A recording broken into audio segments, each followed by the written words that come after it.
You talk a lot about purpose, why we are created as humans and why we are here. Like, what is the purpose of life? Why have we been given life? I think we're here to struggle and to learn. I don't think we're here to be happy. That's why when we keep going back to the happy argument, I've always found that kind of frustrating and annoying. Yeah. When someone goes, oh, but I want to be happy. Why? Why do you want to sit there and laugh like you were happy your entire childhood? That's your happy days. You're allowed to be happy as a kid. It's all over now, right? You're a man. You have responsibilities. I think we're here to do important things, and important things are going to be difficult, and they're going to be hard, and you're going to get frustrated. But that's what gives you purpose. I think we're here to struggle. I think we're here to endure pain. Yeah. I think we're here to just see how hard we are to kill. I think that going through terrible things and living through them and coming out the other side is one of the most fantastic things about being human. I think that it's almost like once you understand what life is really about, there's no emotion which isn't enjoyable.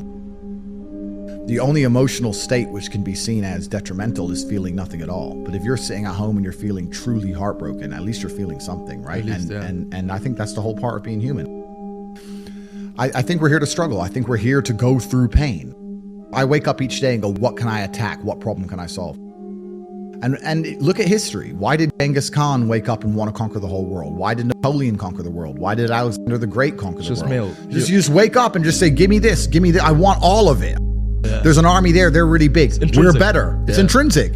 You need to go and conquer. That's the purpose of life. Do you believe that God created us? So why did God create us to struggle? Because if you don't struggle, you don't learn.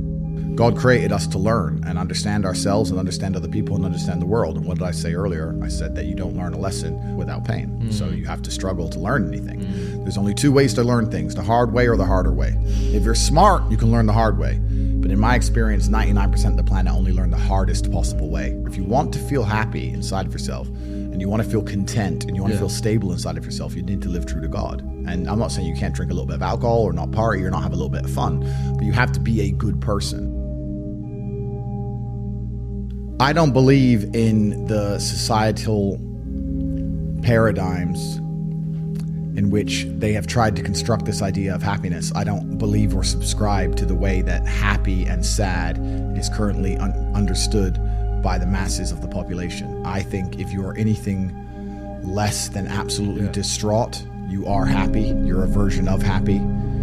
It's like saying gray is a version of black, right? No matter how light the gray is, you can still call it a version of black. And unless you've gone through an event, which hopefully doesn't happen too often, like the passing of a family member or something that's truly destructive and detrimental to your mindset, besides these events, which hopefully only happen a few times in your life, you should be happy. If you're not crying or paralyzed in silence due to the absolute magnitude of a detrimental circumstance or the absolute magnitude of a negative event, then you are a version of happy. So I am always happy is the short answer. I don't believe in not being happy. I don't believe in not saying to myself I'm happy. I'm always a version of happy.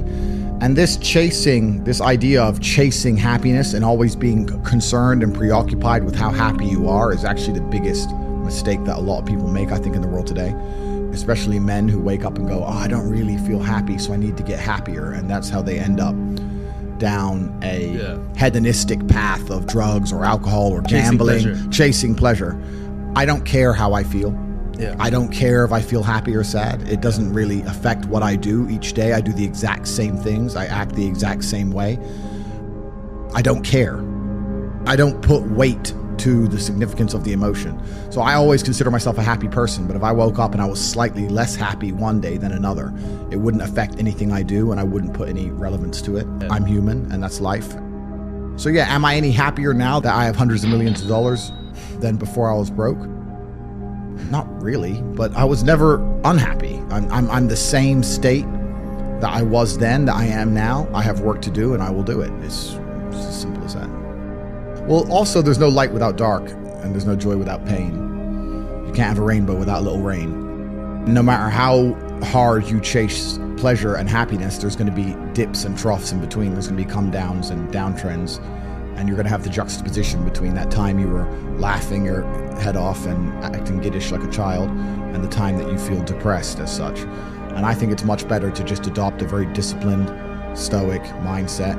I'm always the same base level of happy regardless. If I lost all of my money today, I would be the same happy. If my net worth quadrupled, I'd be the same happiness. But as long as I'm alive and the people I care about and love are alive, and as long as I get As long as God gives me the honor of doing my duties and providing for the people I care about, as long as I get to wake up and know that there's a whole bunch of people in the world who need me and I get to work hard to please them and do good for society and good for the world, then I'm a vessel of God, and I'm happy enough to survive. That's all I look at it as. I don't ever consider how do I feel. That doesn't cross my mind. I have things to do. I'm too busy. I have things to do every single day. I have very important things to do, and how I feel really is not going to affect how I complete those tasks. And when I speak to men, they say I'm unhappy or I need to be happier.